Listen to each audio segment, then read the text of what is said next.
Get isekai'd and get harem, but no true love. Get isekai'd and get true love, but no harem. I'm gonna keep it a stack.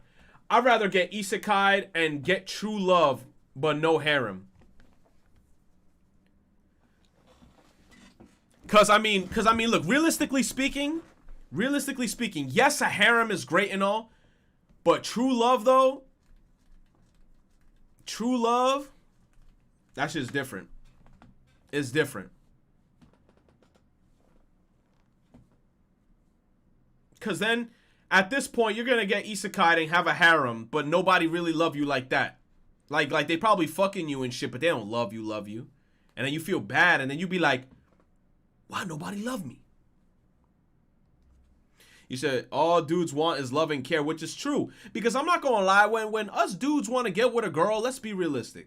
We want to have sex. It's in our blood, it's in our genes. We were made to procreate.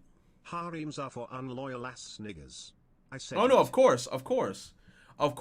But it's like in the male body, that's why we got testosterone. We're horny.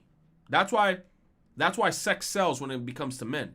Yeah, harem sounds good and all, but then at the same time, even after sex, we still want someone that we can truly love, someone that we can lay down with, someone that we can vibe with. Love wins all.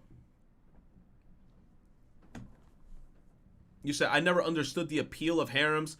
The appeal of harems is that you have multiple girls. So you can fuck one and then you can be like, oh, tomorrow I feel like having Skittles. Tomorrow I feel like having a juicy fruit.